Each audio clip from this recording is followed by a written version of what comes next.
Good morning to everybody, and good afternoon for the other fews. A very warm welcome to the last session of the Click Asia Pacific event. I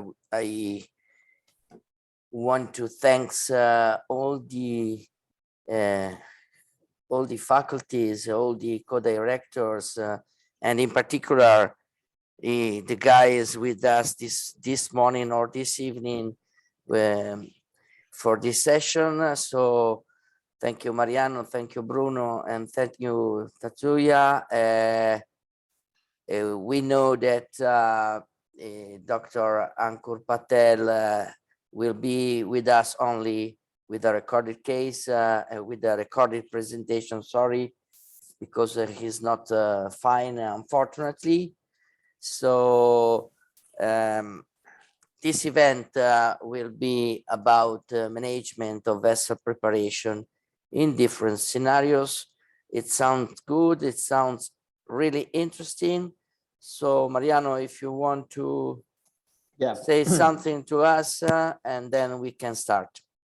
Sure. Well, let me start saying good morning and good evening to everyone. Thanks, Tatsuya, Bruno, and thank you. As well, thanks to EMIT for the fantastic organization always, and a big thanks to BD, that is the unrestricted sponsor of the session of the day. I think after your super introduction, we can move forward with Bruno. He will talk about the atherothrombectomy and the vessel preparation with the new devices like Rotarex. So Bruno, please. Okay. Can you see my screen? Yes, okay, sure. Perfect. So, first of all, thank you, my friends, Marco, Mariano, for this very kind invitation, for this opportunity today to stay with you and to discuss about the use of mechanical atherothrombectomy devices. My presentation is focused on the use of this device, then Rotarex in patient with a really challenging, a really unclear situation, that is the treatment of in-stent restenosis, in-stent occlusion, from acute occlusion to chronic occlusion. With the disclaimer, my disclosure, of course, we know a short introduction about the treatment of in-stent restenosis and occlusion. We know well that this is a really unclear situation. The best treatment probably is yet to come. We know that the PTA alone is not effective. The use of drug-eluting balloon is seems to be effective, but just in a really short restenosis, then in Tosaka 1 lesion. In case of more complex lesions than Tosaka 2, and above all, in case of complete occlusion, then a Tosaka 3 lesion, of course, the debulking and the removal of the thrombotic material seems to be the key of treatment. Why the debulking is so important in this lesion, in this type, in this scenario? First of all, to remove the hyperplasia, and then to improve the drug elution, the drug delivery into the artery wall. Secondly, to obtain an effective lumen gain, and then to improve our flow rate. And finally, in case of a complete occlusion, of course, the central portion of the occlusion is a thrombotic material, fragmentable material, and then there is the risk when we perform just a PTA to have a distal embolization. And then this is the reason to use a device that is able and has an active aspiration. So let's start with the clinical cases. I have two different cases. The first one focused on the use of Rotarex in case of an acute ischemia, an acute stent thrombosis, and the second one in a chronic situation. This is the patient, a male, 67 years old. This patient is a fisherman. This is really important, as we'll see in the next slide. We treated this patient in 2012 surgically, performing a popliteal bypass, a venous popliteal bypass for a pop aneurysm, but unfortunately, this patient had an aneurysmal degeneration of the venous conduit, and then we decided to place a cover stent, a Viaband, to solve this situation. But this patient one day decided to stay on the riverside for more than 3 hours with a complete knee flexion, because this patient is a fisherman, and then the Viaband closed, causing an acute ischemia, a typical 2B ischemia. And then I think in these cases it needs to be faster, to perform a faster treatment, one-shot treatment to solve the ischemia and to avoid sensory motor injuries in the limb. And this is the reason why we decided to use in this patient the Rotarex S. Now, the case, this is our approach, an antegrade approach. This is the first angio showing the occlusion of the middle third of the SFA and also of all the stent, and a really poor flow and a desert foot, then a really acute ischemic situation. Of course, we try to cross. It's easy to cross this occlusion because it's an acute occlusion. We use a small support catheter, a small guide wire to avoid embolization in the last part of this occlusion, and we are able to regain the lumen into the posterior tibial. At this moment, we decided to use a Rotarex. Of course, when we use a Rotarex, it's mandatory to give heparin, usually 100 units per kilo, and then in this case 8,000 units of heparin. This is the typical use of Rotarex in this type of patient. Slowly we go with this typical movement forward and backward into the stent. We can see here the Viaband placed into the pop area, and this in order to obtain the maximum removal of the acute thrombotic material. We stop the procedure and we maintain a distal plaque. This, in my opinion, is really important. Above all, in acute ischemia, we can see here that there is a residual thrombotic material into the Viaband. Then this is the reason why we maintain a distal plaque. We evaluate well the situation, and then we decide to perform a second passage with Rotarex in order to try to remove also this material. We go really slow in this area, and then we go just at the end of the stent. We stop another time the procedure, and this in order to avoid the distal embolization at the moment of the flow restoration. Now the situation is better than before, and then we decide to perform the last passage with Rotarex. In this case, we go also into the native pop artery in P3, and also at the level of the tibioperoneal trunk. It's a 6 French Rotarex. Then it's possible to treat vessel between 3 and 5 millimeter, and then it's possible to go into the tibioperoneal trunk.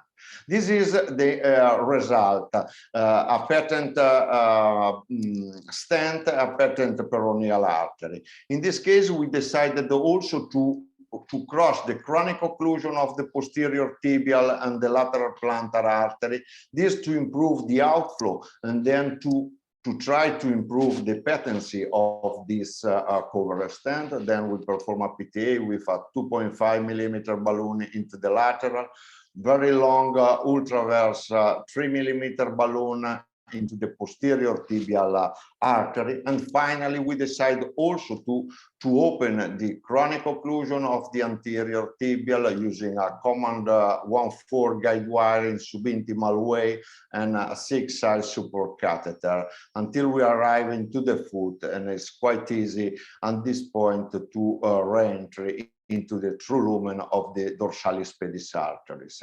Then again, we perform a PTA 2.5 millimeter balloon into the dorsalis pedis, 3 millimeter balloon into the anterior tibial artery, and we arrive just into the at the origin.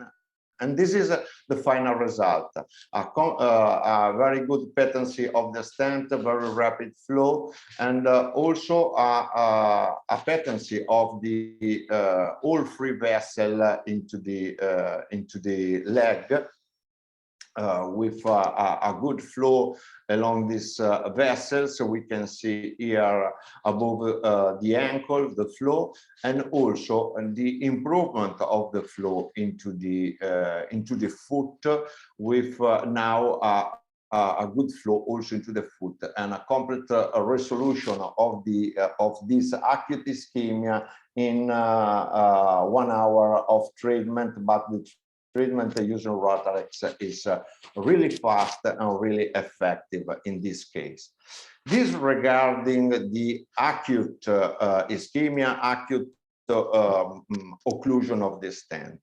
The second case is completely different, is the use of this device in a chronic occlusion in a patient with a multi-level CLTI disease. This is a quite a young female, 61 years old, with typical comorbidities, with a severe organ disease, previous coronary bypass, severe mitral regurgitation, chronic renal disease, then quite complex with many comorbidities.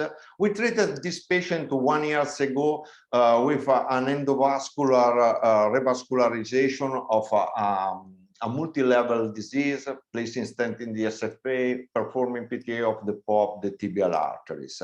After this, we performed the amputation of the first ray due to a gangrene of the first two. But unfortunately, this patient came back after 1 year with a recurrence of the CLTI. This was the foot situation with a necrosis into the site of the amputation of the first ray. The TCPO2 is 15, and the Wi-Fi class is 232. Then a patient with an estimated high risk of major amputation at 1 year.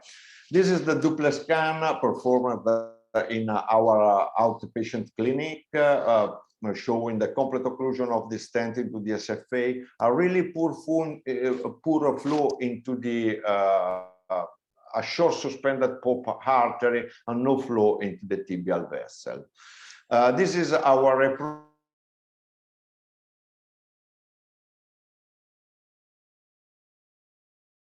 POP artery, and a really poor distal flow. So we decided to try to cross this occlusion of the stent, but after many attempts to try to stay intraluminal, the guide wire, this is a V18 guide wire and Bernstein support catheter, goes every time outside between the artery wall and the stent. Then in this case, we decide to perform a direct retrograde puncture of the stent. Then we are sure that the needle and the guide wire, a V18 guide wire, is into the true lumen of the stent. We can see that is really easy to cross this occlusion, and then when we arrive at the level of the common femoral artery, we regain the guide wire to the proximal sheath. Then we cross the lesion in antegrade. When we arrive into the open vessel, we place the specific guide wire for Rotarex. This is a 1/8 guide wire for Rotarex 6 and and 8 French is 1/8 are really supportive guide wire. Usually I prefer to place this guide wire than use other guide wires when we decide to use Rotarex.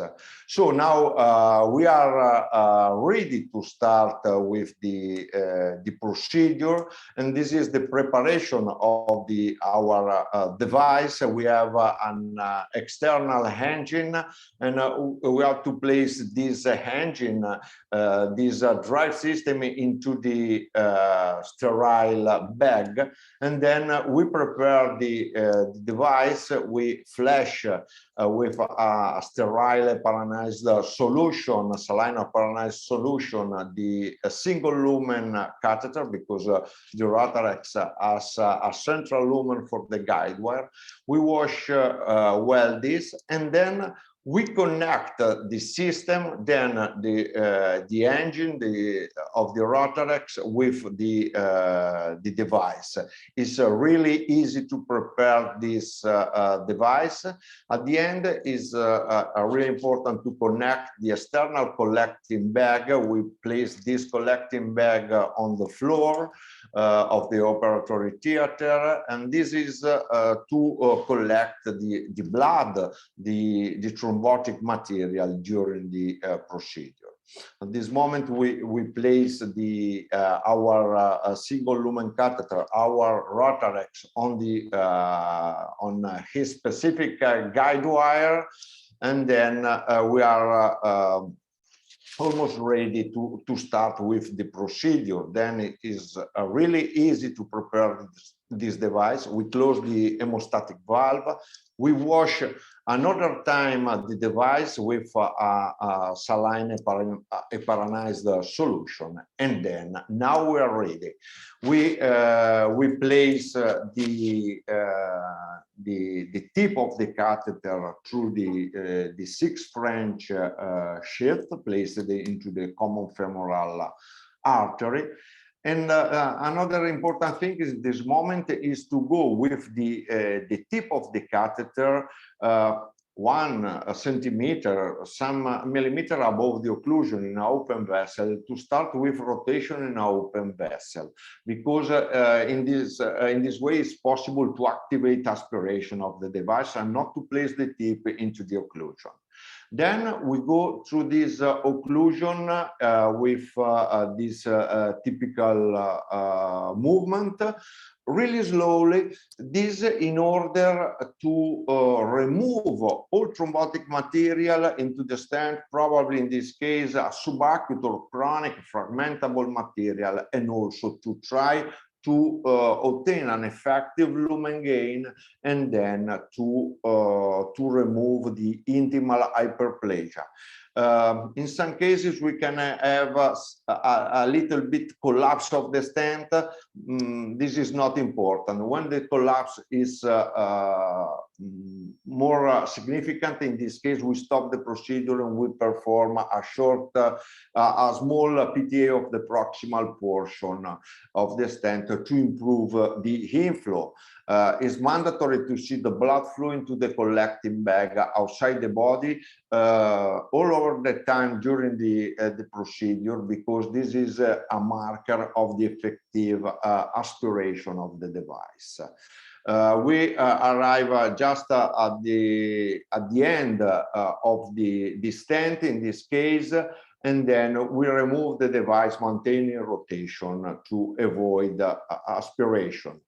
When we remove the device outside the body, always we wash the device. This in order to remove the thrombotic material, to avoid the thrombosis of the helix of this device, because there is a thrombotic material into the helix. This is the angio. There is a residual material into the middle third of the stent, and then we decide again to also in this case to perform a second passage, and in this case we arrive just a little bit below the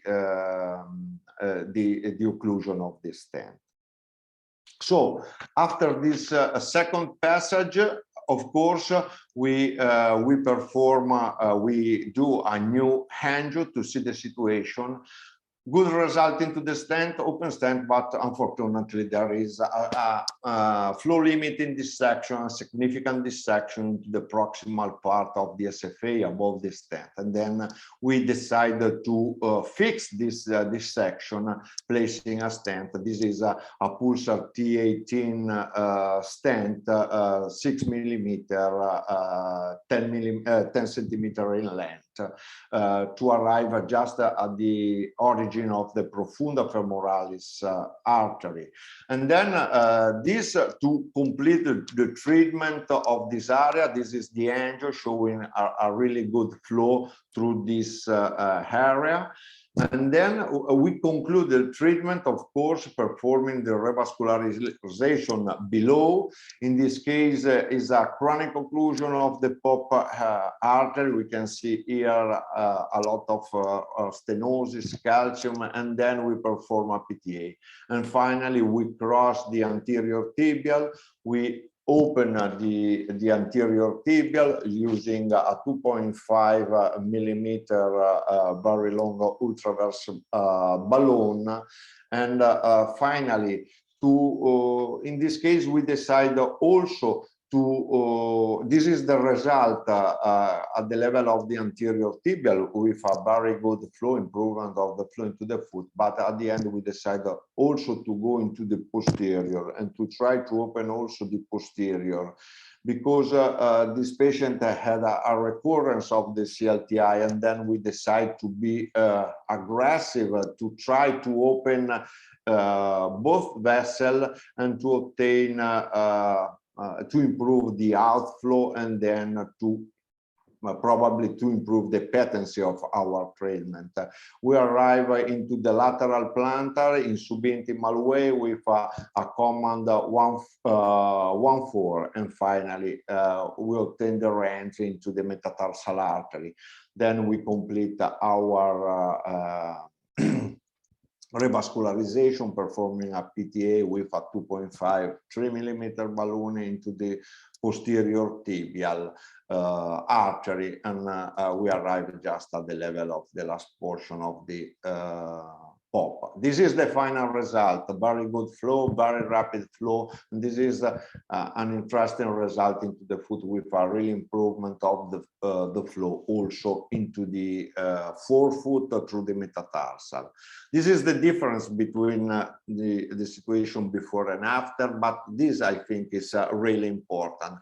3 months later, we perform a Doppler scan showing a patent stent without restenosis, then an effective treatment in this type of patient, and this is the progression of the foot healing in this patient. Then to conclude, in my opinion, I use always Rotarex in case of in-stent occlusion, because it's safe, it's effective to remove the fragmentable material, not only the fresh thrombus, but also the subacute or chronic thrombotic material in case of stent occlusion.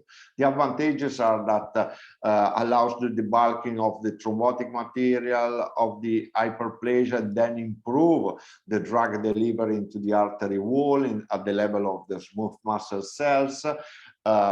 It's possible to obtain an effective lumen gain, and then to improve our flow rate, and finally to remove the thrombus because it's an aspiration device, and then to reduce the risk of the distal embolization. Thank you a lot for your time.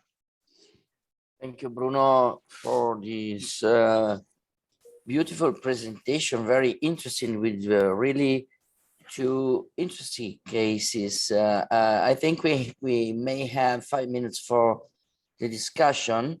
And the first issue, or the first topic in my mind is, in your experience, which is the maximum distance, or better, which is the vessel you can treat with Rotarex in the distality? You told us you can treat 3 millimeters, so peroneal trunk could be treated. Is it possible to treat thrombosis more distally, or absolutely not? Okay, this is a very good question, because usually when we go into the distal pop, into the proximal tibial arteries, we prefer to use the 6 French, because the 6 French is for vessel from 3 millimeter. Usually I stop the procedure at the level of the tibioperoneal trunk, the first 5 centimeter of the posterior. Into the anterior is a little bit dangerous due For to the curve? yes, Okay. the curve, the angulation of the anterior. In some cases, of course, when we work above all in case of an acute situation, you can try to go below. I crashed some arteries due to the calcification. It's contraindicated to go into the distal tibial vessel, okay? But in some cases, I tried due to the situation and then the needs of the moment. But when you go in vessel less than 3 millimeter, the risk to have a perforation, a damage of the vessels is high. In this case, usually I place a balloon for atmosphere for 3-5 minutes, and in all cases I solve the damage of the artery wall. Then it's not a big damage probably, but just some small lesion, and then I don't know, I was a lucky man in these cases, but probably this is the situation. Then it's possible to solve during the same procedure without placing cover stent or other thing like this that are not indicated in the BTK vessel. Okay, Bruno, a couple of questions very fast. Yeah. So if the indication is to arrive at the proximal tibias, how do you manage an acute massive distal embolization? So I mean, the case you show, the first case, you do the atherothrombectomy in the SFA, pop, proximal tibials, and how do you manage the distal embolization? Thrombus aspiration, fibrinolytics, pharmacological support? Okay, yes, it's really interesting, because the most important limitation of Rotarex is this, to go into the small vessels. In the first case, of course, at the beginning, no vessel into the foot, no vessel into the distal part of the limb. I tried to use Rotarex because, of course, Rotarex is really effective to remove the thrombotic material in the covered stent, also in the tibioperoneal trunk. At the end, probably is typically in acute situation. You inject the contrast, no flow, but probably some vessel exists below the occlusion. Then when I arrived at the level of the tibioperoneal trunk, I removed the thrombus and start the peroneal. Of course, the other vessels are have a chronic occlusion because I cross in subintimal, and then. But of course, if there is during the use of Rotarex an embolization, in my experience, I have around 3.2% of distal embolization every time for my mistake. Not for a problem due to a Rotarex, but when you go too fast or I don't see into the collecting bag the active aspiration, I have the embolization. In this case, manual thromboaspiration, intraoperative 100,000, 200,000 unit of urokinesis.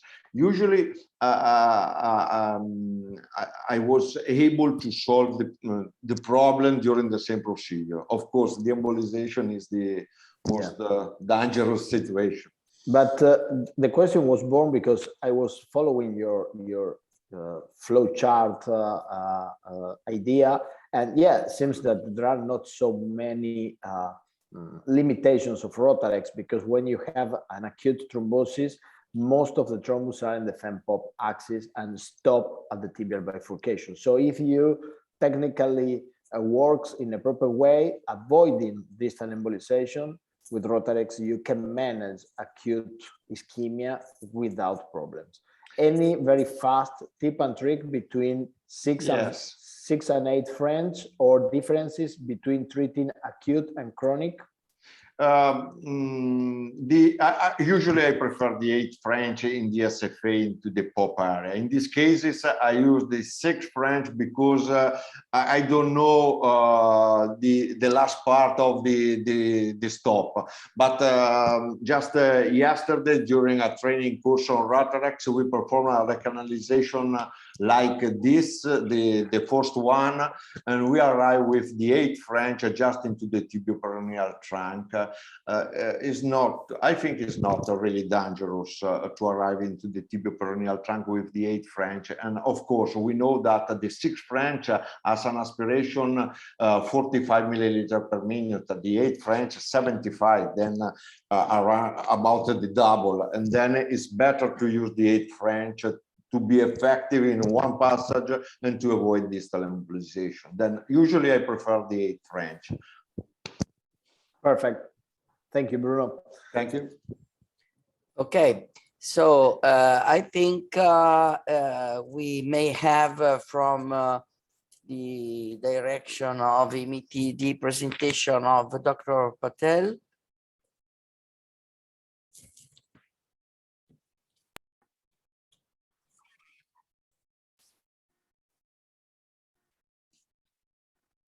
Good morning, or should I say good afternoon. I'd like to thank the CLIC organizing committee for giving me the opportunity to present this talk. I apologize in advance that I can't be there in person, but hopefully this should be a good enough replacement. So I'd like to talk today about vessel preparation with mechanical atherothrombectomy in fragmentable core lesions. So as we know, atherosclerotic lesions in peripheral artery disease are increasing in incidence as well as severity, and this occurs quite commonly with age. We know that it's a heterogeneous disease process with many pathophysiological pathways, and it's a year-on-year increase in prevalence with more than 20% of patients over the age of 75 having some evidence of peripheral artery disease. Whilst the majority of these are asymptomatic, we know about a quarter of patients do suffer from intermittent claudication, which can be lifestyle limiting and does warrant further intervention. And a very small percentage, 1 to 3%, do suffer from critical limb-threatening ischemia. I think this is probably the area that most of us do spend dealing with and are the most challenging patients to deal with. We know that the prognosis of CLTI is quite dire. It's almost akin to having a high-grade cancer. We know a quarter of patients at 1 year are dead. About a quarter suffer from major amputation, and about less than a quarter suffer from ongoing CLTI. So at 1 year, we only have about 25% of patients whose symptoms have actually resolved. However, we know that these patients will invariably at some point come back. So actually, it's almost like a death hammer in terms of presentation. In terms of CLTI in Singapore, this is pretty much 99% of my practice. 90% of our patients are diabetic. They definitely seem to have a younger age of onset compared to the West, with many of our patients in the 50s and early 60s. And I deal with many patients who are in their 30s and even 40s. This type of patient I deal with, the younger type of patient, invariably have end-stage renal failure, and about a third or more than a third of our patients do end up having end-stage renal failure who are currently on renal replacement therapy with either dialysis or peritoneal dialysis. It goes without saying that once you end up having a major amputation, it has all these knock-on effects which are quite dire. They invariably will lose their job, they have a poor quality of life, they have limited mobility, and ultimately it will take their life.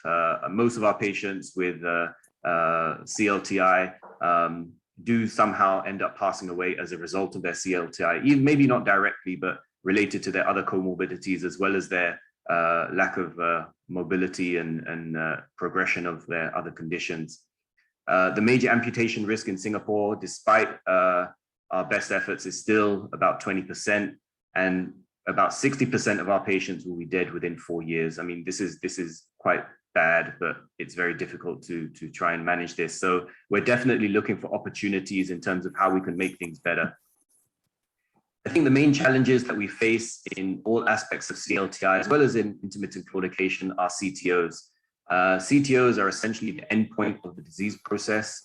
However, very little is known about the plaque composition in peripheral arteries. We really don't have a very great understanding as to the type of lesions that we're treating and which lesions benefit from which type of treatment. These have been studied a little bit more in the parotid and coronary lesions. We know that in those, the events are quite clear. Patients end up having maybe a plaque, the plaque ruptures or erodes, and then that leads to acute thrombosis. So either acute coronary syndrome or acute stroke. So temporally, it makes a lot more sense. Unfortunately, or fortunately, I'm not sure, in the peripheral arteries, although the process is somewhat similar, we know the presentation is less acute. We can end up having patients who end up with very long, 40 centimeter CTOs, and we think, why have these guys not presented earlier? And the reason is invariably these patients end up occluding their arteries one segment at a time. They end up developing very strong collaterals because it's a very gradual process. So when something acute does happen, they already have a built-in mechanism via the collaterals to deal with that process. So in terms of looking at what is out there in the literature, there's actually very little out there studying plaques in the SFA or popliteal disease artery segments. One study from Zimmerman from 2015 was actually very interesting. They actually excised CTO plaques in about 71 patients.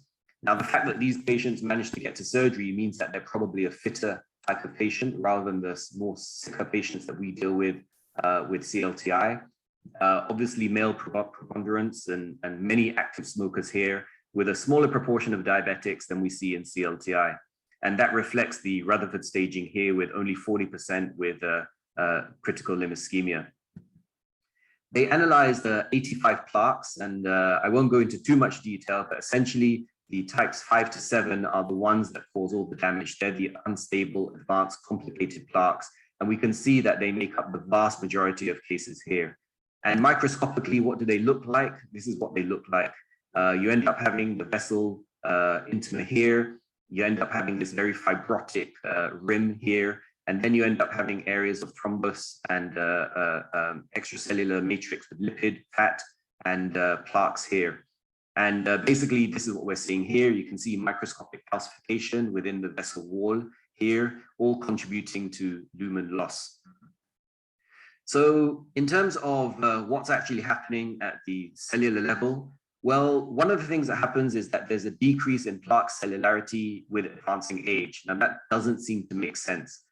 But what does happen is that in patients who are smokers, definitely they have higher plaque cellularity. And one of the things that also happens in patients with CLTI is that there's an increase in the number of patients with inflammatory cells.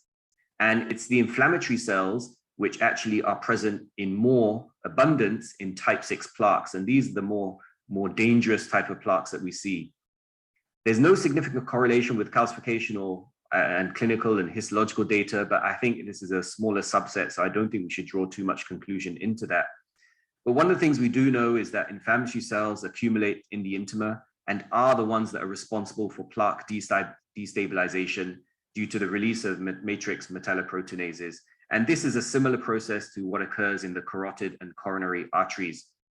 And at the microscopic level, what do we see? We end up seeing that this is what a typical lesion looks like.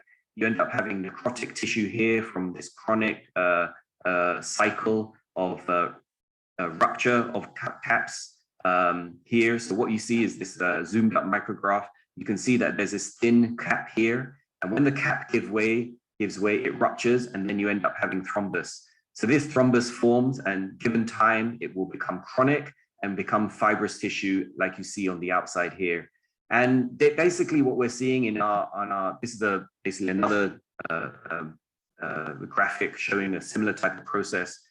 And what we know is that these lesions basically when we end up crossing them is a combination of, acute thrombus, subacute thrombus, chronic thrombus. There will be atheroma there, there will be fat there, there'll be all sorts of things. And essentially, it's all of these things which make up the lumen. And when you end up having an acute situation, this is definitely more acute thrombus, which is definitely beneficial from thrombectomy. Whereas when it becomes more chronic, we know that the traditional thrombectomy devices will not work so well. So it does make a difference in terms of what we do and how we approach it. Now, we know that in CLTI, the SFA is one of the vessels that is commonly affected, but we know that BTK and BT ankle is probably the mainstay of where all our disease and all our work takes place. We know that overall, given the fact that over a quarter of patients with symptomatic PAD have intermittent claudication, and when they have intermittent claudication, we know that the iliac arteries and the SFA are the areas that are most affected. And the femoral popliteal is one that crosses both intermittent claudication as well as CLTI. So we've used a number of strategies, and we still continue to use a number of strategies. And the reason we use a number of strategies is because there's no definite one best fits all treatment for all patients. Plain old balloon angioplasty is around and will still continue to be around, I think, for many, many years. Stenting has definitely increased, and one study showed that in 60% of patients who have intermittent claudication, if you're treated in the US, you'll end up with a stent, which I think is quite high and probably quite ridiculous, but I think that probably reflects the way that they get compensated for it. Drug-eluting stents have definitely shown a lot of promise compared to bare metal stents, but we know that they also still have problems. Drug-coated balloons have definitely shown good data, but there's been a bit of controversy about that. And covered stents, less well studied, but definitely have a role in certain patients. I think one of the things we can all agree on is that the aim of all the technologies is to get luminal gain. We want to get luminal gain that is durable so that whatever we do, we don't have to come back and the patient gets ongoing benefit for it. One of the problems of balloon-based technologies, I think most of us who have been treating these type of patients is this. You cross the lesion, you inflate the balloon opens up, you feel quite satisfied. You bring the balloon down, you do the angiogram, and you see residual stenosis, high grade of elastic recoil. So when this happens, okay, fine, you can angioplasty again, but we all know that it's not going to work. So what do? We end up putting in a stent. So stents give us excellent acute results. Everything looks fantastic. But what can happen is that you're implanting something into someone's body and it's going to stay there for the rest of their lives. And some of these patients will continue to live a long time, especially the claudicants. And with time, what can happen? You can end up having stent failure, where you can end up having fractures. These lead to repeat interventions, invariably lead to more metal going in to realign it. The other thing that can occur is that certainly if you have long segment of stents, you end up with acute or chronic in-stent restenosis or in-stent occlusion. So one of the things that we want to do is to try and avoid doing all of these things. So there's been a big emphasis now on vessel preparation. So atherothrombectomy is an ideal tool for vessel preparation. We know that for acute and subacute thrombosis, you get excellent on-table results. And I think we won't talk about that too much here. However, for chronic occlusions, one of the things that we want to do is to create space. We want to debulk the atheroma and get rid of all the muck that's in there. And once we end up creating the space, when we do the angioplasty, we end up using lower pressure during angioplasty, and that results in less barotrauma and subsequently will lead to a less near intimal hyperplasia and restenosis in the future. The other thing that I found definitely as I've encompassed atherothrombectomy into my daily practice is the reduced requirement for bailout stenting. And definitely the number of full metal jackets that we do nowadays has reduced significantly. And we end up at most just doing some spot stenting.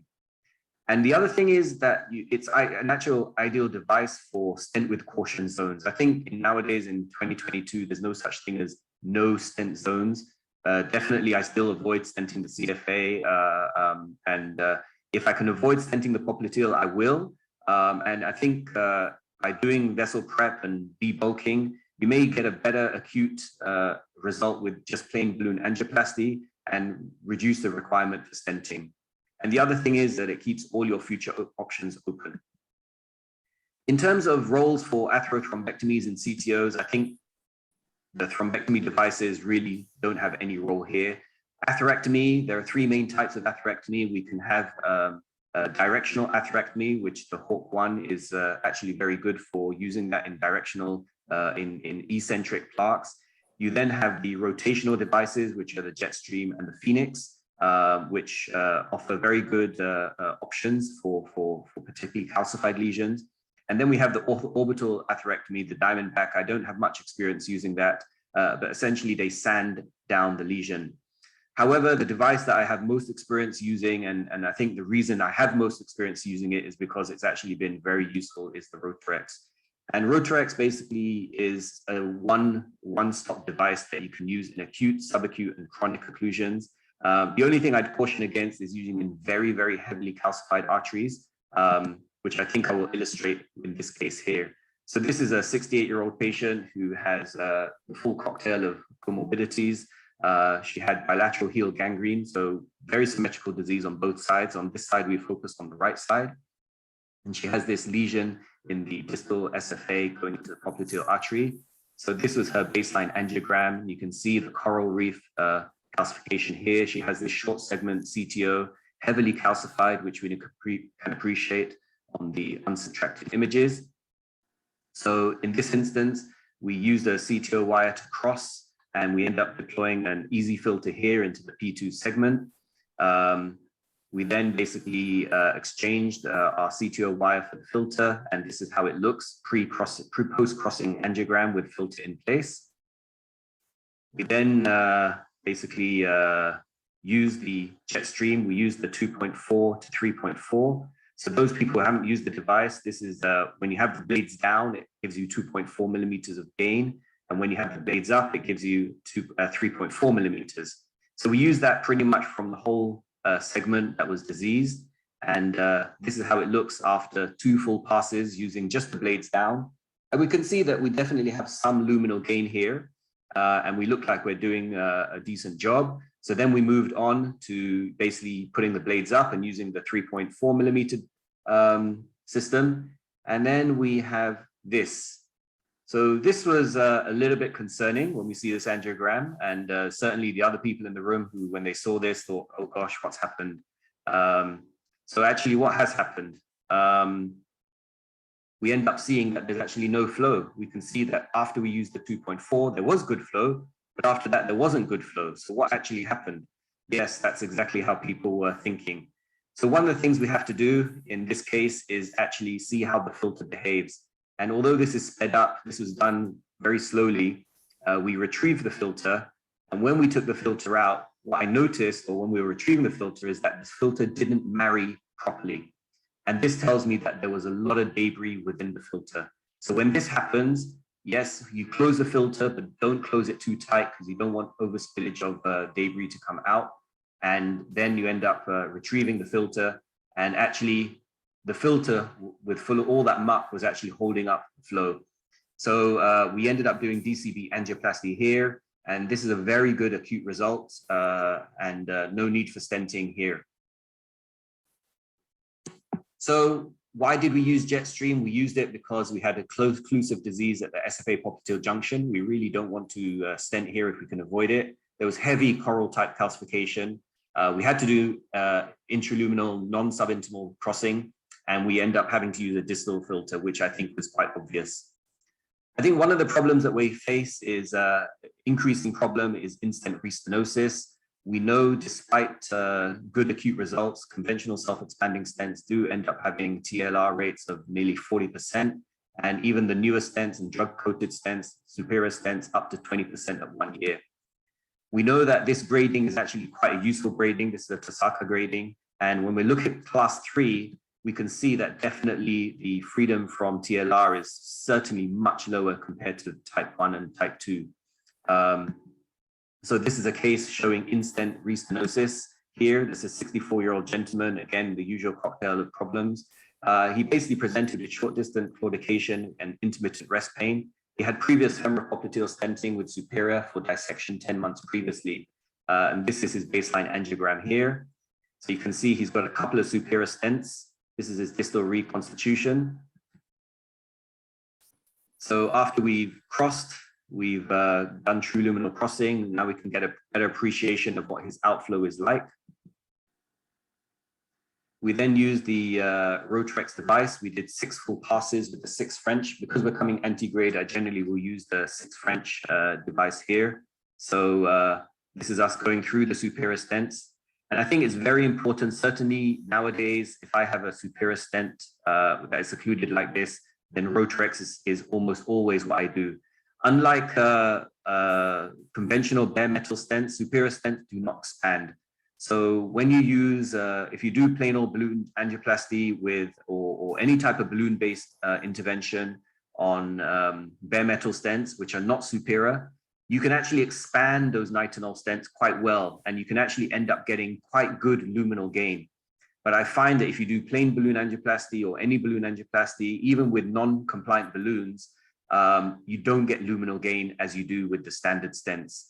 And for that reason, I end up using Rotrex. And actually, this is the appearance of how it looks. And this is with no angioplasty. And you can see that we end up having a very good acute result. We've actually debulked it quite significantly. We've created a lot more space so that when we eventually end up doing our angioplasty or spot balloon angioplasty, as we've shown here, just accelerated, we end up with a final result that looks like this. And I think one of the good things is that we avoid extension stenting, and we end up having to do any adjuncts. I mean, in this case, I did the drug balloon angioplasty, and there is a little bit a bit of distal slow flow phenomenon that we see quite often. But you can see from the runoff, there's actually no distal embolization. It's just that slow flow that we end up seeing quite often. So this patient remained well for 14 months. They did develop recurrent claudication that wasn't lifestyle limiting, so they declined repeat duplex scanning. So in terms of considerations for ISR, definitely if it's class 3, I will do Rotrex. I think debulking definitely offers longer term patency than angioplasty alone. Whether you use atherectomy or atherothrombectomy, I think the key steps are that you need to have true luminal crossing, and you must use either a combination of CTO wires or retrograde assisted crossing. I don't use directional atherectomy in in-stent restenosis. Filters are truly based on the type of device that you use, but if I'm using Rotrex, I never use a filter. I think technique for all devices, no matter what, is more important. If you're comfortable with one device, then you'll end up developing a good technique. So sometimes using a newer device without proctoring is potentially more dangerous than using a device that you're more comfortable with. The use of DCB post debulking is debatable. I still do it because I think it definitely offers advantage, although the more recent data is somewhat controversial in this aspect. And definitely if I'm doing superior in-stent occlusions, I will always do atherothrombectomy for the reasons I've given earlier. When do I use Rotrex? I use Rotrex in all acute, subacute cases now. I think it's fairly straightforward. Bypasses, depending on whether it's PTFE or vein, I will use Rotrex. If I want to avoid lytics, or if the patient has had failed catheter lysis, then I will use Rotrex. And now for probably over the last 3 or 4 years, I've been using it more and more as a primary debulking tool for chronic CTOs, although I do avoid usage in coral type calcifications. I think these are just caution notes. I just advise everyone, if you have small access vessels, then you may not be able to get a 6 French device in, and I don't recommend using the device bareback. If you have very acutely angulated aortic bifurcations, then definitely don't use it. If you're not intraluminal, definitely don't use it. And for angulated vessels or vessels with that are smaller than 3 mm, I would say exercise great caution and only use it once you're very experienced with Rotrex. At that point, I'll thank you for your attention. Wow. So it's a pity we cannot ask question to Dr. Patel because the presentation was really very interesting and very rich of topics. Mariano, what do you think? But I think this presentation clarified some points of the previous discussion with Bruno. First of all, the clear indication for acute, subacute, but not only, also for chronic, for instance, chronic. Very precise describing to avoid coral reef type lesions, no calcium. Very precise again, and in the same line with Bruno, to avoid small arteries and for anterior tibial need experience. And maybe the most important topic, remark that even Rotarex is a vessel prep strategy. So the time you remove plaques, thrombus, or anything, you must do the therapy or the treatment of the vessel with the DCB. I don't know, Bruno, if you have anything else to add. I have a question for Bruno. In the presentation of Dr. Patel, there was an indication for surgical bypasses, both graft or veins. Do you agree completely with this indication? Yes, I agree, because I use this device and also we published a paper dedicated to the use of this device on bypass occlusion. The only contraindication or where it's not possible to use it is a chronic occlusion of a vein bypass. But of course, there aren't therapy in this case. The only possibility is to the redo surgery because the bypass is completely collapsed, very small. But in case of an acute occlusion, of course, in PTFA bypass, in biosynthetic bypass, is possible to use. It's really effective.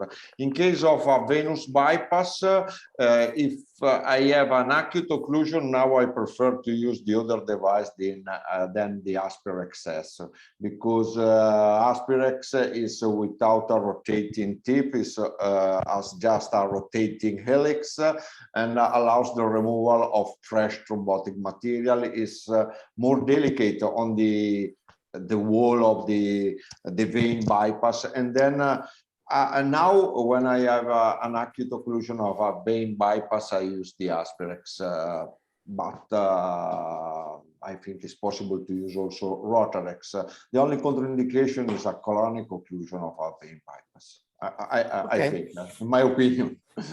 Perfect. So if there are no other questions, just have a look to the chat. No. I think it's the turn of Tatsuya. Tatsuya, please. We are waiting for your presentation. Thank you very much, Tatsuya. Please wait. Sorry, not.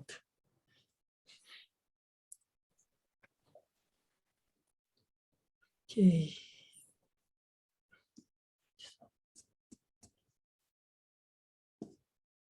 Thank you, Marco and Mariano and Bruno. Thank you for inviting me as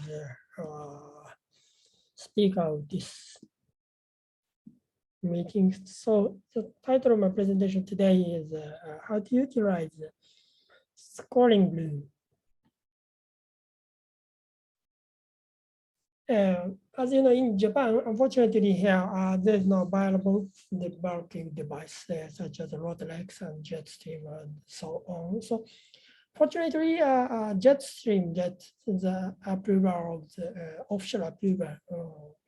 We can use it, I think, this autumn or something. So this year autumn or something, but we don't have huge experiences about the debulking device. We mainly use, of course, conventional balloon, non-compliant balloon, and scoring balloon. So today I'd like to talk about the utility of this balloon-based strategy and combination with IBAS findings.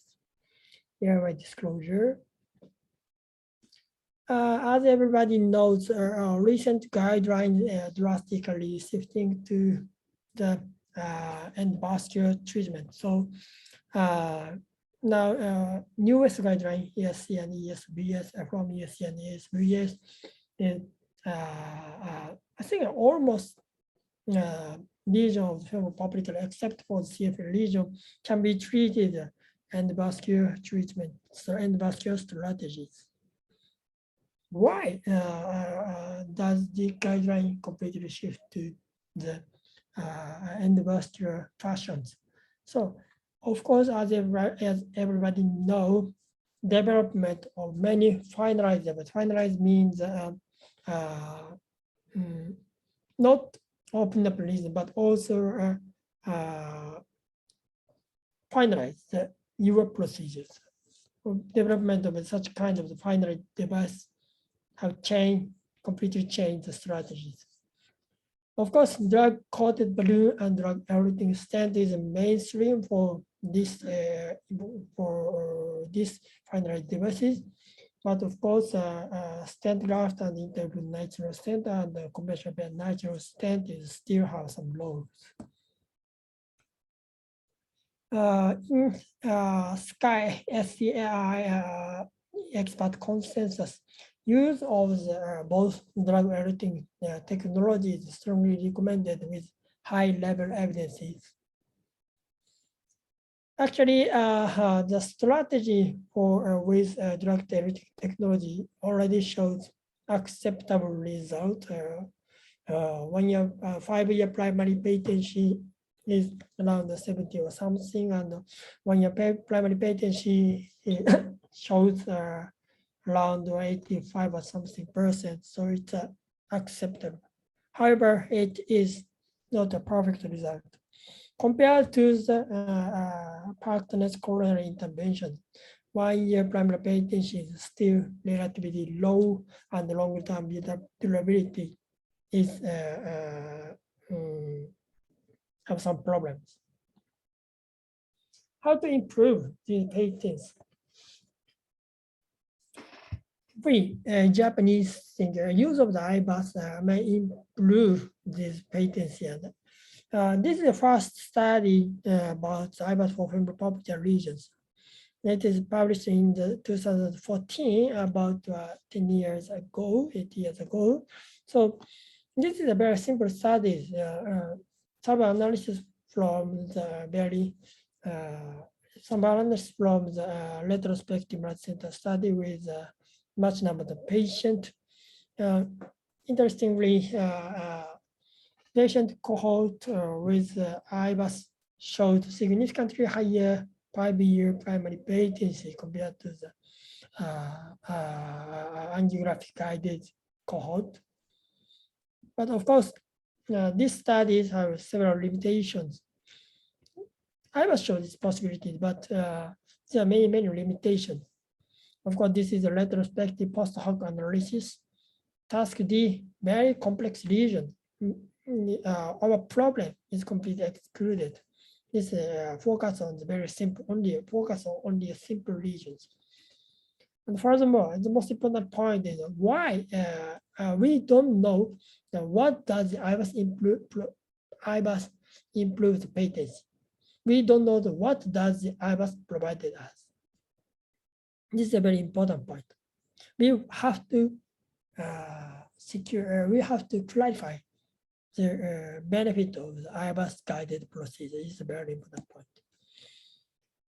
Recently, a very important study, randomized controlled trial, is published in the JACC cardiovascular interventions. Unfortunately, it is not from Japan. So it's from Australia. So this very simple design randomized controlled trial, single center randomized controlled trial, showed significantly higher primary, not a primary patent, it's a significantly higher freedom from restenosis rate in IBUS guided procedures. IBUS guided procedure shows significantly higher 72% 1 year primary patency. Unfortunately, angiographic guided procedure showed unfavorable result. However, interestingly, freedom from restenosis clinical developmental rate is not different. It's a very interesting point. IBUS reduced the restenosis, but unfortunately, in these simple studies, clinical benefit cannot show. we have to continue the investigation about cybersecurity procedure. But interestingly, this study showed a very interesting point. Vessel diameter evaluated by IVA is significantly larger compared to the angiographic guided cohort. Basically, angiographic guided vessel diameter is evaluated by vessel inner size. However, in IVA's guided cohort, we evaluated the vessel diameter in the outside of the we can evaluate the vessel diameter in the outside of the vessels. Elastic, external elastic membrane area diameter is basically considered the vessel size. So as a result, we can use a more bigger size balloon or a bigger size DCB and a bigger size DS, and of course we can do more aggressive vessel preparation. So and finalization. So as a result, I think IVA's guided procedure provided us a significantly higher listeners freedom from listeners rate. Anyway, so IVA's guided procedure and femoral popliteal endovascular treatment may be a mandatory treatment.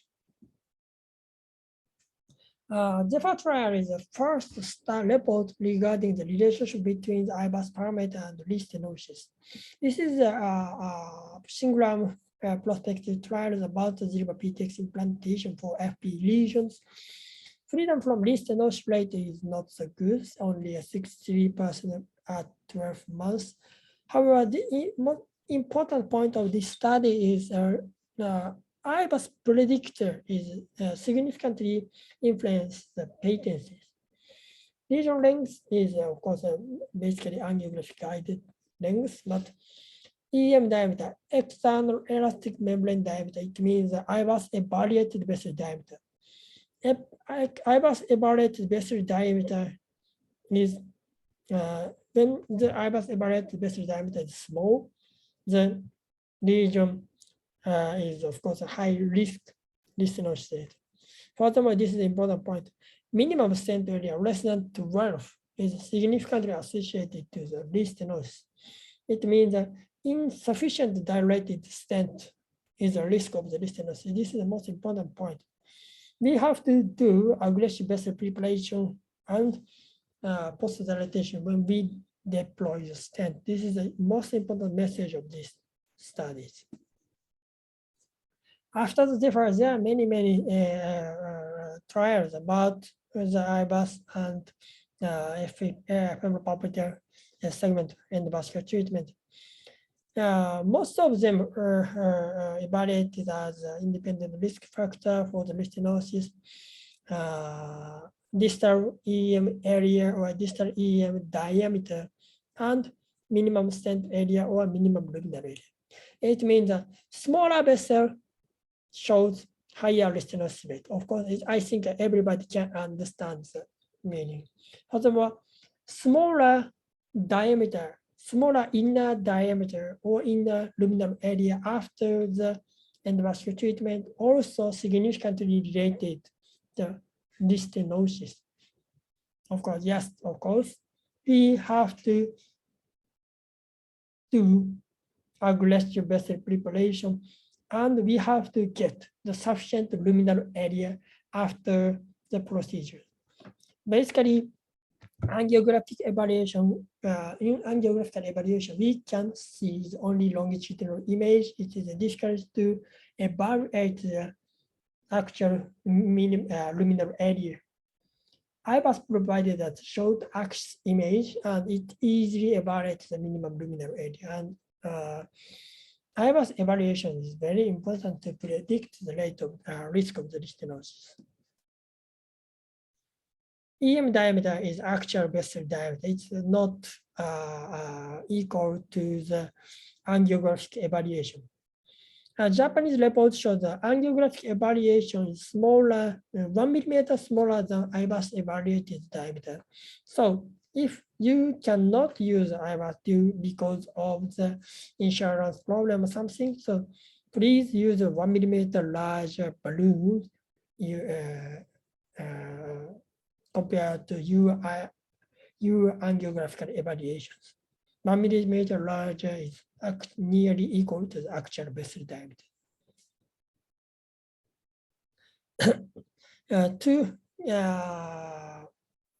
To get the sufficient luminal area, sufficient acute luminal gain after the procedure is very, very important.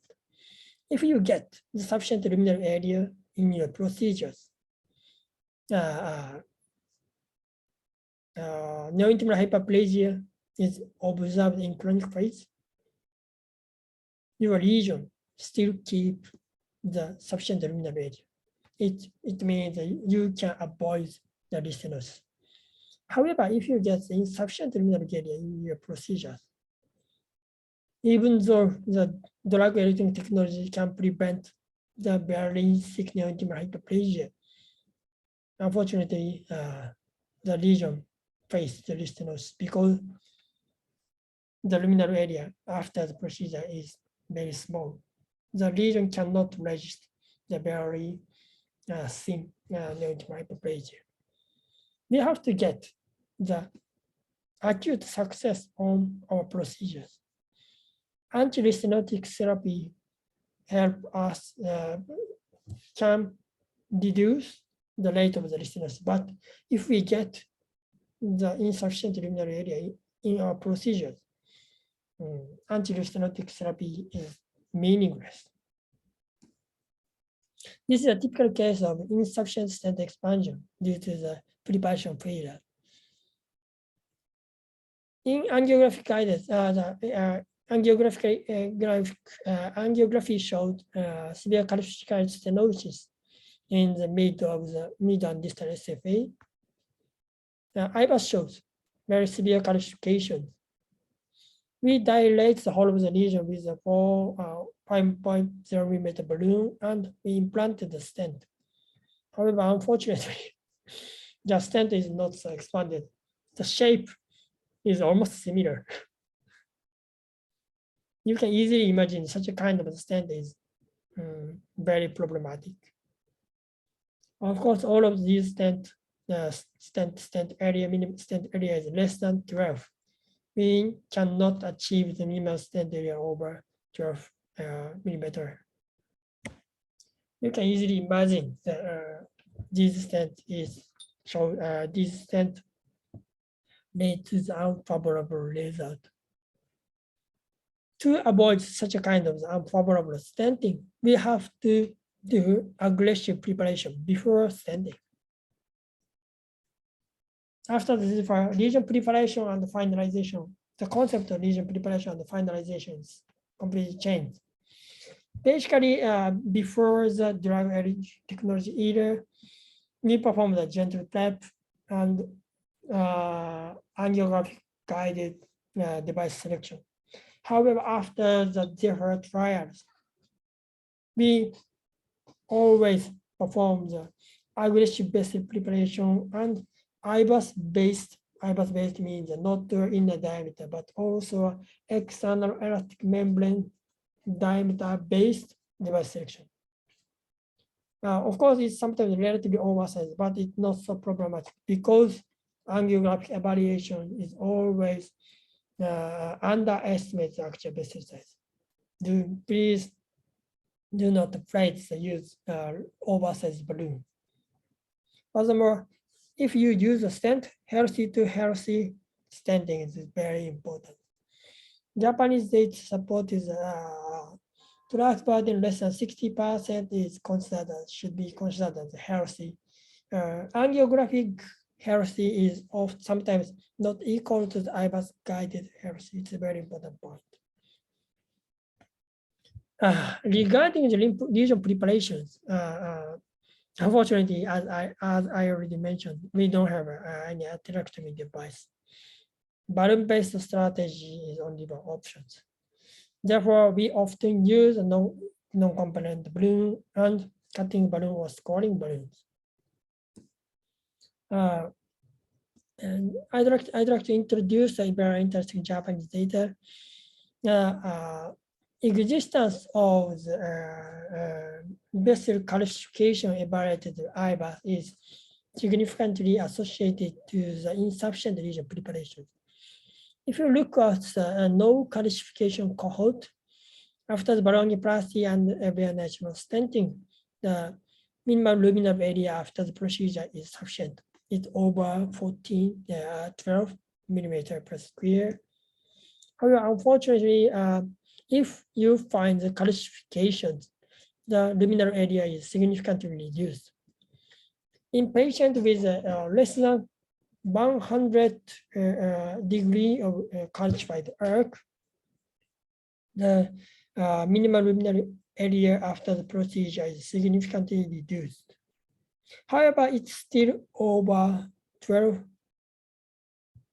Unfortunately, if you find the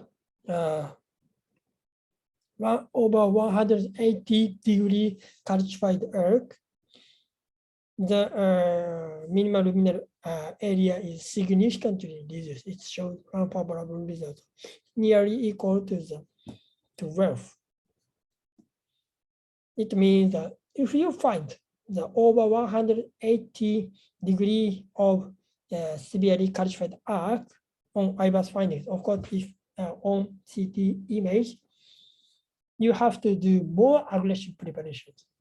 Personally, I think the use of the debulking, it's a very clearly defined use of the debulking device. If you find the over 180 degree of calcified arc on CT or IVAS image, I think it's a time to use the debulking device. Try to create the crack. You have to create the crack on calcified arc to get sufficient luminal area. Over 180 degree calcified arc on IVAS finding is significantly associated to the higher risk of the insufficient preparation. Basically, it is difficult to dilate with only conventional balloon. Then we often use the cutting or scoring balloon. But we don't have any much experiences about the vacuum device. But as I already mentioned, I think it's a very good indication for the use of the vacuum device. Okay, I'd like to show one case. 76-year-old man. He was on dialysis and suffering from ischemic rest pain. Control angiogram shows Park's grade 4 severely calcified popliteal artery stenosis, multifocal stenosis, and of course below the knee disease. First, we have to recognize very severely calcified Park's grade 4 but multifocal stenosis with nodular calcification. How do you manage in these situations? First, we try to cross IVAS, but unfortunately it was not crossed, so we try to dilate the lesion with conventional balloon. After the conventional balloon dilatation, we checked IVAS. As you can see, the white colored plaque is a calcified plaque. Here you can see the over 180 degree of calcified arc. Here is a calcified arc. Calcium completely prevents echo beam, and therefore we cannot see anything just beside the IVAS. Over 100 degree of the calcification were observed. Furthermore, here you can see the nodular calcification. We have to manage both of the very challenging calcified situations. First, we try to dilate the whole lesion with 5.0 mm non-compliant balloon. In this IVAS, we can evaluate the vessel diameter EM to EM. 1, 2, 3, 4, 5, 6. The vessel diameter is at least 6, sometimes 7.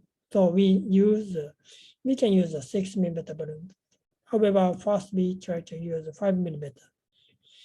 After the balloon angioplasty, unfortunately, radial stenosis is still observed. Then we try to use a 6mm scoring balloon. After the scoring balloon dilatation, of course, the radial stenosis is still observed, but it's relatively improved. In IVAS findings, you can clearly see the crack on the severely calcified earth. Multiple cracks were observed. However, some of the calcified plaque is protruded into the luminal area. Therefore, we finally decided to deploy the stent, even though this is a P2 segment. We check the healthy landing zone as findings. Here's healthy, and here's healthy. Then we deploy the stent to fully cover the lesion. And finally, post-dilatation with 6mm balloon was performed.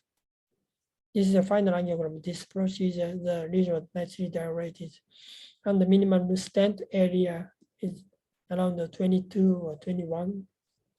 Sufficient luminal area is achieved. According to our data, if we avoid the we achieved the sufficient luminal area and healthy to healthy landing. The listeners rate, 1 year listeners freedom from listeners rate is over 90%. Therefore, we deploy the stent. The almost perfect result. Okay, anyway, the purpose of the basic preparation is to maximize performance of the finalized device. Achievement of the sufficient luminal gain is important. Finalized device itself, drug-eluting stent and drug-coated balloon on the stent graft or so on, themselves don't dilate the lesion itself. It's only a prevention of the neointimal hyperplasia. We have to get the sufficient luminal gain before the use of the finalized device.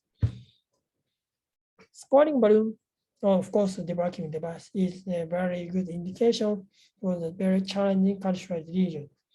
IVAS evaluation is very helpful to decide the indication of such kind of the use of the special device like scoring or debarking device. And achievement of sufficient luminal area is important, and IVAS is very helpful in this situation. Thank you. Thank you, Tatsuya. I have been really impressed by your presentation, so scientific and so complete. And the message, I think it's really important. Of course, not everybody of us can use the IVUS before treating our lesions. So this should be really an ideal situation. I appreciate really the concept, but the message is that anyway, we should be a little bit more aggressive with the vessel preparation, and we should be maybe a little bit much more brave to use maybe balloons or bigger than what we think after an angiographic evaluation, taking our risk when we need to take that risk. And the efficacy of the scoring balloon you show has been really clear. Just a very fast question. Do you think we need to apply a scoring balloon after a step-by-step increasing diameter plain old balloon angioplasty, or after using a non-compliant high pressure balloon, or can we use directly a scoring balloon in the beginning of the procedure, just to evaluate economical issues or reasonable? Thank you, Marco. It's a very important question. So, yeah, in terms of the viewpoint of the economic problem, so I think the use of the single balloon is, of course, the most nice strategy. So, if you want to reduce the risk of the population or something, so step by step procedure, small balloon, mid-size balloon, and adequate size balloon, is very important. But personally, so if you find, if you evaluate, if you precisely evaluate the vessel size in your angiographically, so direct use of the adequate size scoring balloon is not so problematic, and it's a very simple and reasonable strategy. And if you find the vessel diameter is around 5 or something in your angiography, so I recommended 1 millimeter larger, use of around 1 millimeter larger scoring balloon, 6 millimeter. I think it's not so problematic. But if you find concentric calcification on your angiographic findings, adequate use of the adequate size balloon sometimes include the risk of the rupture, because concentric calcification is difficult to dilate, and as the opposite side, sometimes bigger injury. So yes. Thank you very much, Tatsuya. I think we have to give now to Mariano the time for giving his presentation. Thank you, Mariano. Thank you, Marco. Thank you, Tatsuya, for the fantastic presentation that give me more chance to be precise and complete with my case presentation, because I will follow almost more or less the same topic, the combined therapy with scoring balloon and DCB in CLTI. For sure, I will present a case. This is my disclosure. And this is the case about a young patient, very young, 53 years old, male with diabetes. He was at this time a current smoker, underwent to a previous BTK revascularization and amputation of the fifth toe 4 months before the second treatment. That was completely healed after 45 days, but the patient presented and was back again with a recurrent CLI and reulceration of the fourth toe. The TCPO2 was again very low, 19, and the Wi-Fi class was 231. This was the case, anterior access in the common femoral, 6 French sheath, and the CO2 angio show patent fem-pop axis. Unfortunately, I don't have the chance to use IVUS, but I think young patients absolutely could need and could have more or much better result having this type of information. However, fem-pop axis, as I said, was patent. He presented with occlusion of posterior, occlusion of anterior, and a very poor flow through the peroneal. You can see the distal flow in the peroneal after CO2 angio reconstruction. And this was the foot. Some flow in the dorsal circulation, but it was just a tarsal artery. So there was no lateral plantar, no dorsalis pedis, no any main vessel below the ankle. The CO2 angio gave us enough information to check the dorsal circulation and the absence of any type of plantar circulation. So as I said, the procedure was already done, performed 4 months before. So the crossing was attempted to stay in the lumen to be able to do the DCB, the drug-eluting technology therapy. So for French catheter or 14 guide wire, you will see now that the profile of the posterior tibia was quite calcified, and even if in the proximal vessels there was not too much calcium, was clear the amount of calcifications in the distal posterior tibia. And yeah, even if the vessel was crossed and dilated 4 months before, I found many difficulties to succeed again 4 months later with the crossing. But finally, after insist, pushing down the full French Bernstein type 2 catheter and drilling with my 014 guide wire, I was finally able to reach the ankle level and finally shifting from full French Bernstein type 2 to a 2 millimeters support catheter. It was a balloon, 2 millimeters balloon catheter as a support. I was able to finally engage also the lateral plantar and arrive to the arch. You can see the MEC class, the high grade of MEC that allow us to recognize even the calcifications in the metatarsal arteries. This was the super selective angio with a nice outflow, the arch, some metatarsal arteries for the first, the second, and the fourth, not clearly represented the metatarsal arteries for the fifth because the balloon was a little bit in the arch. And I was finally able to deploy the 014 guide wire in a tarsal artery. So I advanced with a 2.5 300 ultra score balloon to do, after a 2 millimeters pre-dilatation, to do the scoring balloon strategy for a vessel preparation.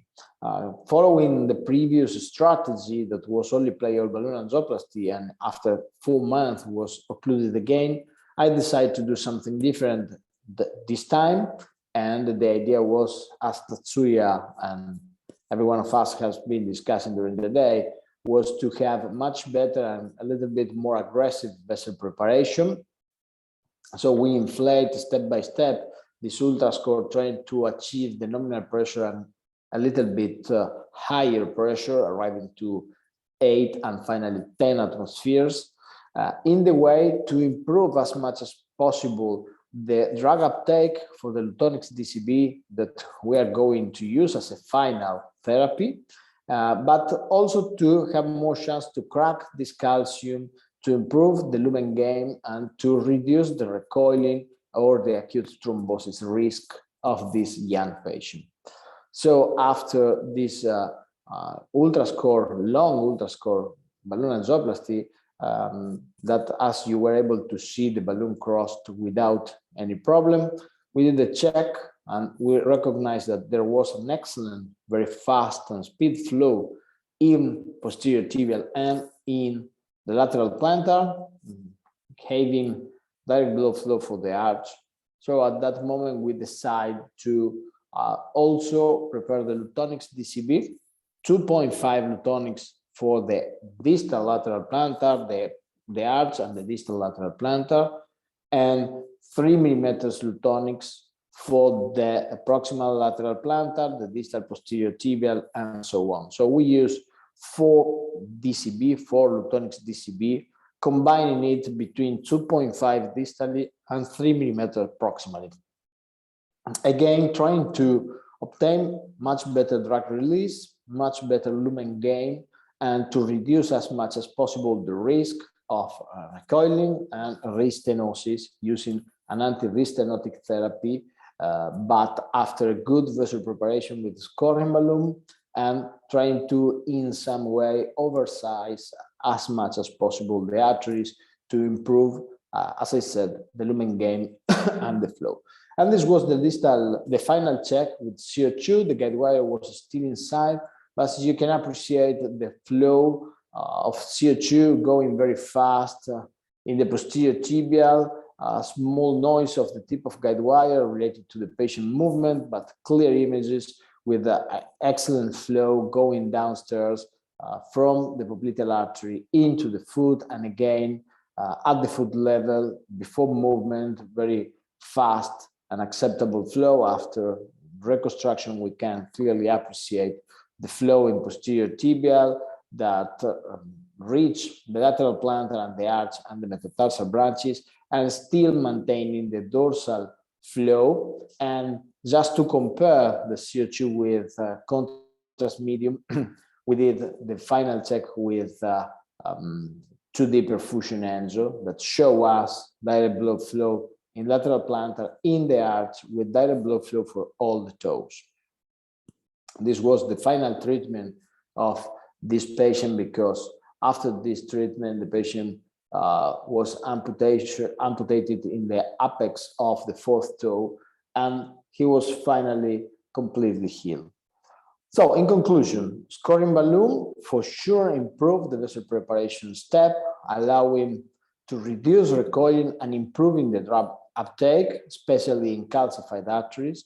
I think, again, it's a point to discuss. Maybe we don't have in all our cases to use those technologies, but for sure is something that we really must to think about for a recurrence CLI. And for sure, drug-eluting balloons appear a safe and efficacy tool to reduce the clinically driven TLR, improving the patency rate and limb salvage. Personally, I can say that I never say never, but it's not frequent to have a slow flow. We hear from Dr. Patel presentation a discussion about a slow flow after DCB use. It is personally not a frequent situation, not a current situation, even when I use it in the foot arteries, very distal, and even when I use more than 1 or 2 or even 3 DCBs, like in this case, all of us were able to appreciate the CO2 anzo with a very fast flow, and the same with iodinated contrast medium. So no any doubt about the speed of the flow in a recently treated vessel with Lutonix DCB. With this, I finish, and thank you so much for the attention. Thank you very much, Mariano. Very fantastic case as usual. About the issue and the consideration of slow flow after drug-coated balloons. Do you think it could depend on the kind of drug-eluting balloons? I mean, on the way the drug has been distributed on the balloons, if it's particulate or not particulate, or could be a problem of all drug-eluting balloons? Well, I think technologies are for sure different in any kind of DCBs. For example, today we have the new generation of sirolimus drug-coated balloons with again some differences in the coating and in the carrier.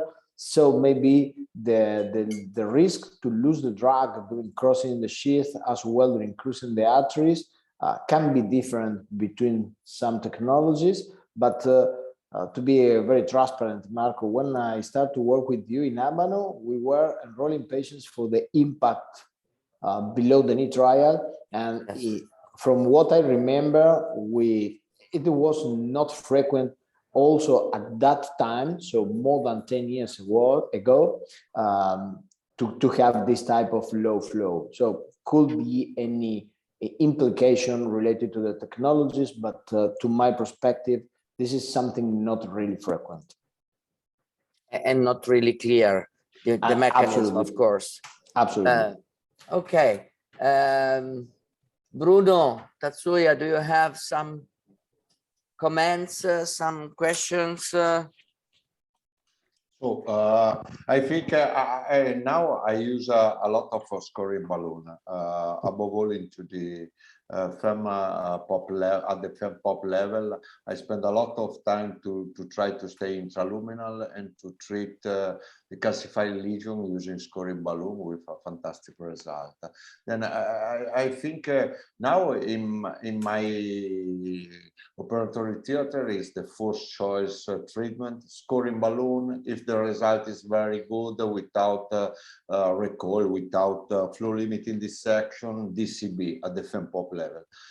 In case of dissection, I prepare better the artery with scoring balloon than using other type of balloon, and then I can place the stent. I really aggressive on the artery now, like Tatsuya said before. Okay, wonderful. Can I have a comment? Okay, please. Sorry.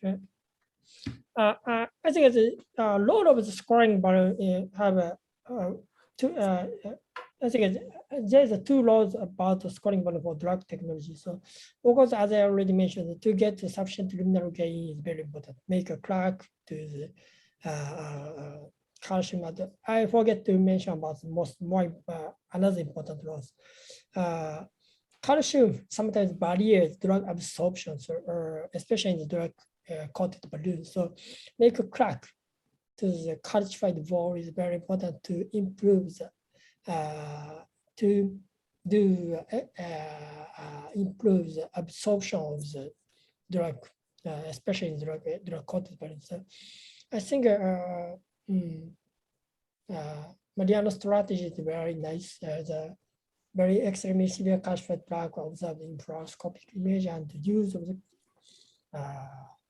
scoring balloon make a crack of such a kind of radial calcium, and as a result, I think its use of drug coated balloon is very effective in this situation. Thank you. Okay, thank you, Tatsuya. Thank you very much. There is a question from the audience, Marco. Any comment about chocolate balloon in terms of vessel preparation? I personally don't have experience with chocolate, so I don't know if Bruno, Tatsuya, or you have some experience. I used chocolate 3 years ago, 4 years ago, in 20 patients, but I think the concept is completely different. Is to obtain the regular distribution of the force, but it seems non-compliant balloon, and then I think it's too expensive for the result. I'm not sure if a good idea this, but in some cases I dissected the artery. I'm not able to obtain a real lumen gain like with scoring balloon. Then I changed completely. Now I don't use chocolate. I stopped with chocolate, and I decided to use a scoring balloon. It's a very short experience, very small experience, 20 patients, and then is not a scientific affirmation, this one. I completely agree with Bruno's opinion. So concept of the chocolate balloon and scoring balloon is completely different. So chocolate balloon, natural way of chocolate balloon is not for scoring effect, but also keep the balloon shape. So, but scoring the wire or a blade for the scoring balloon is the purpose of the scoring balloon is make a crack or the calcified plaque or very extremely hard fibrous plaque. It's a concept is completely different. I think extremely hard lesion, especially in the calcified region, is I think scoring balloon is more efficient. Okay. Thank you very much, Tatsuya. Personally, yes, I had some opportunities and some occasions to use the chocolate balloon, and I completely agree that the reason and the rationale for using the chocolate is completely different compared to a scoring balloon.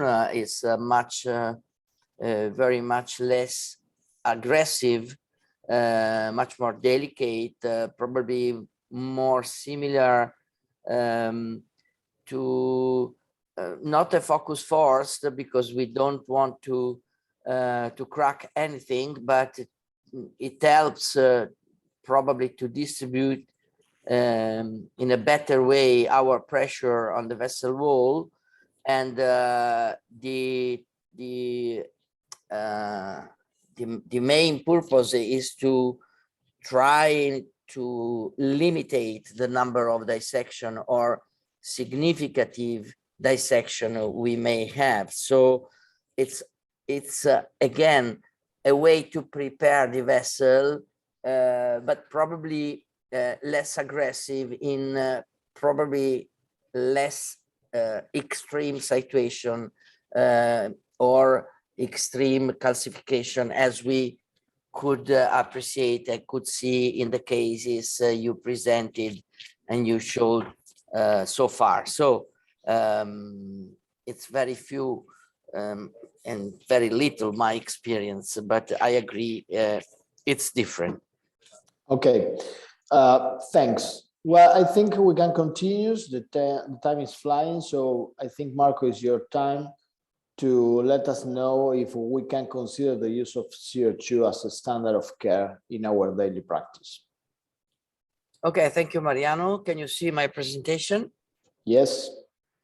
So, okay, topic of today is a question. Can we consider the use of CO2 angio as a standard of daily practice? This is my disclosure.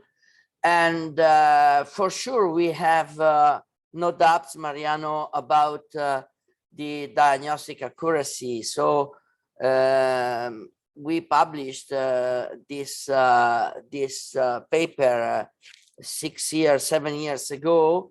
And I remember the job we did comparing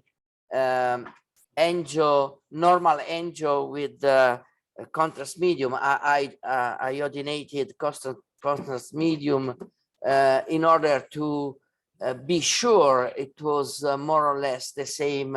It was possible more or less to have the same results, and we could demonstrate that the results were really nice, and there were no differences in the imaging. So we have no doubt about this, and for this reason, since that era, we changed completely our routine, our standards. So really every day we use the CO2 angio as a standard diagnostic and interventional tool for our patient. And I underline that there is a difference compared to the beginning of our history, because now we treat all our patients. So we don't care about the creatinine level. So we do not use angiography. We do not use the CO2 angio only for at-risk patients with a delicate situation with creatinine, but we use in all our diabetic patients, thinking that probably they already have some damage in their kidneys, and trying to avoid to use too much contrast medium, and with the risk to improve to impair their renal functions with more than one intervention. So the normal activity in our lab finds the CO2 angio as a crucial role.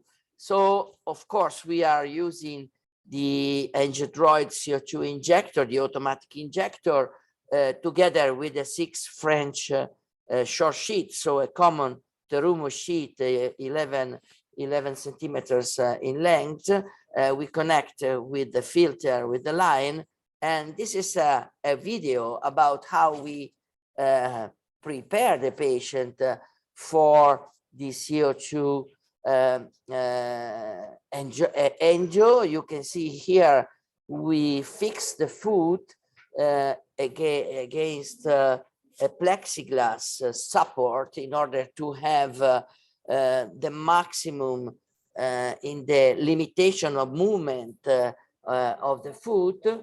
We try to help the patient to stand, then we start to prepare the injection parameters, and in almost the totality of the patient, we use 20 ml in volume with the pressure of injection of 120. And of course, then we start as we normally use with the common practice. So a ultrasound guided puncture, a 6 French sheet deployment, and we start with the study. We start with the CO2 injection, and you can see that even when we have some proximal stenotic lesions or mid-distal stenotic or occlusion, it's possible to have a nice imaging of the above the lesion vessel, but even of the below the lesion vessel.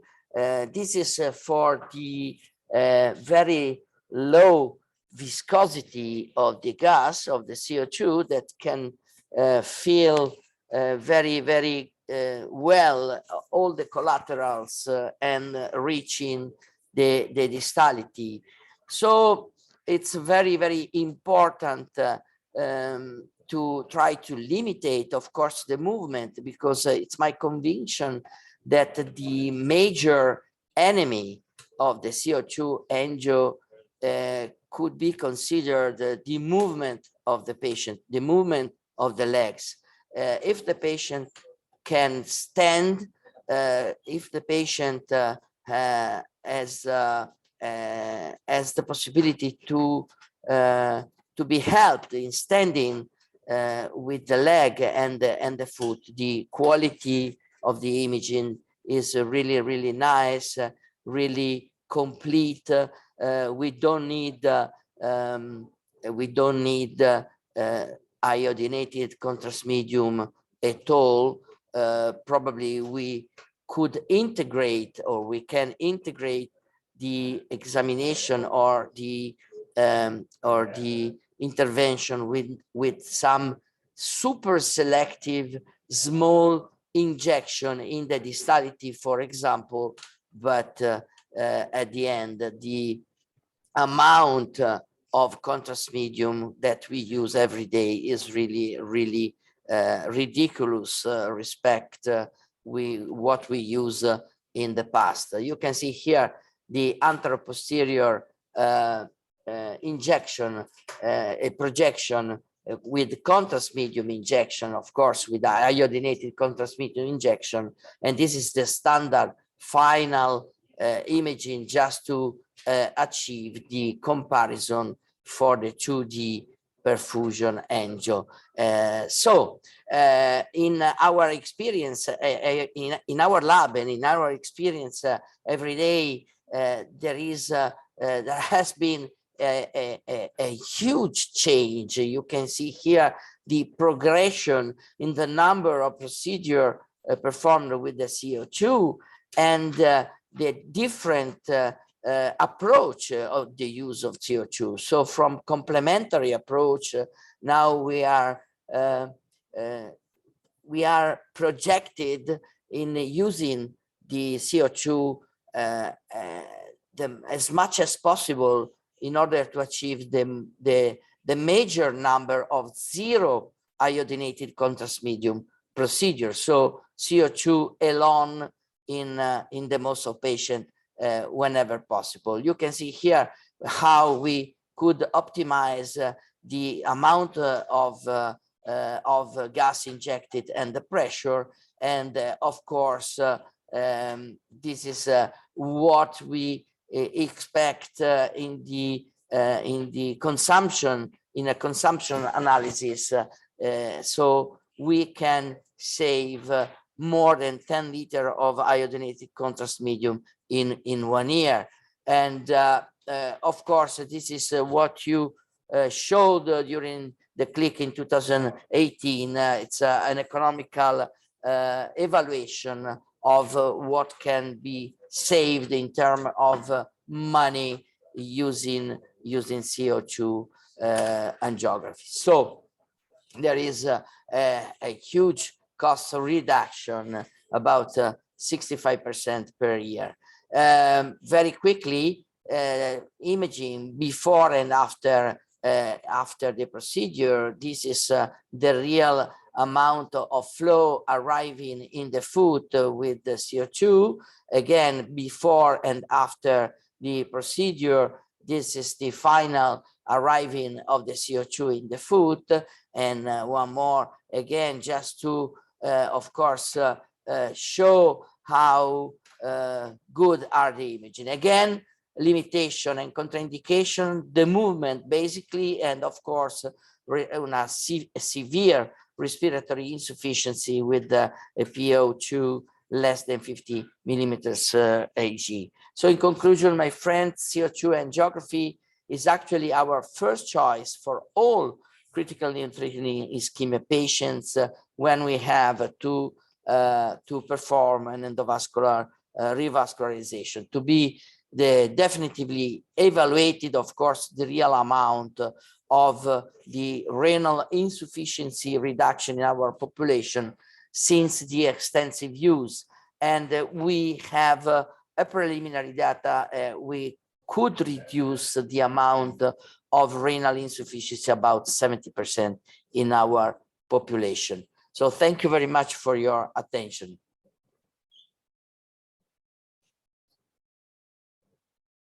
Thank you, Marco. Fantastic presentation. Well, I think in the future we could update this data because, yeah, for sure, the revolution of CO2 continues working, continues growing, and continues going ahead. I think that since the title was a question, we can finish with an answer. And yes, the answer is yes. We can actually use the CO2 as a standard of practice for the daily clinical practice. As you said, I think most than to think about to use only CO2, we can use both contrast medium available, reducing too much the volume, the amount of iodinated contrast medium with everything related to this, like to have more chance to treat the patients in the future, reducing any risk of renal impairment. Any comment, any question, Bruno, Tatsuya? So I use CO2, but I have to change a little bit my mind because I don't use like Marco CO2 in every patient, just I think in the half of the patient, and then I have to change a bit my approach and to be more to use CO2 more and more. Tatsuya? I have some questions. So in CLTI patient, especially in very poor lung or like a very with severe SAD patient. So when we inject this CO2 frequently, so we sometimes face the slow flow and no flow, impaired flow phenomenon due to the occupation of the CO2 gas in all of the lung vessels. In such a situation, how to manage the slow flow or no flow phenomenon after the much amount of volume CO2 angiogram? Yeah. Marco? Are you meaning about the pain they may have when you inject the CO2, the gas? Yeah. Yeah. Yeah. Okay. Basically, when we have very few vessels and very already compromised outflow, of course, the gas can cause spasms and can cause ischemic really ischemic pain. If we realize there are this kind of condition when we inject when we inject the first time the gas, we try to help the patient just to with an injection directly into the artery of lidocaine 2%. So we do we can inject up to 200 milligrams of lidocaine 2% with no systemic consequences. So no arrhythmia, basically. Another possibility, when you know that the patient has already a rest pain and he cannot stand because of the ischemia in the distality, we perform a sciatic block. So we try to help the patient with a sciatic block performed under ultrasound guidance in the popliteal cavum, and so you remove the pain and you remove the movement. So basically could be the ideal situation to perform CO2 angiography when you have a sciatic block. So of course we need the help of the anesthesiologist, but it's not so impossible if you have some experience with the ultrasound imaging in performing ultrasound guided puncture of the area around the nerve in order to inject the mixture to block the nerve. So this could be a good help. Mariano, do you agree? Yeah, I fully agree. But I think before to arrive to inject xylocaine in the arteries or to do a nerve block, there are some small technical tips and tricks that we can manage. The problem is always the volume, because Marco and me used to inject at a very low pressure. So you can reduce the volume. If you have the SFA access patent, you can go down with a full French catheter, place the catheter in the pop, and inject 10 cc of gas at the same pressure. Maybe you must wait a little bit more to have the bubbles arriving, but you finally have it. It reduces the pain, it reduces the movement, and so on. After this, yeah, everything Marco said is more or less our procedure. Through this full French catheter, inject a small dose of xylocaine or block the leg and try to block the nerve. There is another question from the audience. Is that possible to use CO2 angiogram as retrograde access guidance? I don't really understand the question, but if you used to make the retrograde access under fluoroscopy, no. I mean, you can, with a selective angio, you can realize if the vessel is patent or not, but you cannot follow the CO2 column going down to make the puncture, because you need a different contrast related to the software of subtraction. You cannot see the CO2 without subtraction. So much better to use ultrasound to make the retrograde access the time you realize the vessel is patent. If there is no calcium, otherwise you can go under fluoroscopy puncturing the calcium. Yeah, you can use the CO2 to achieve a smart mask to just to perform the local anesthesia before the puncture. And of course, when you do the puncture, you move the foot, so you cannot see the CO2. So this is the answer to the question. Yep. Okay. If there are no any other questions, guys, I think we are on time. So having and being in the last session of Cli-Courses, let's say thanks to all the co-directors from all around Asia. Thank you so much to all the participants that have been connecting during all the webinars. Thank you, Bruno, Sven, and Dr. Patel that support us as a faculty. And let's say thanks to BD, to Boston, to Android, and to all the companies that have been supporting us during this new Cli-Courses Asia Pacific. And for sure, thanks to IMITI for the fantastic organization as always. And thank you so much to you, Marco, to be there, sharing with me the presentations and the space of the Cli-Courses Asia Pacific. Thank you. Thank you, Mariano. Thank you, guys. See you soon and have a nice weekend. And let's remember that in June 23 and 24th, we will be in Padua doing the face-to-face event, trying to be back close to the normality. Okay. There was some normality in us in the past. Bye, Thank guys. you. Bye. Bye, Thank you. guys. Bye. Thank you a lot. Bye-bye.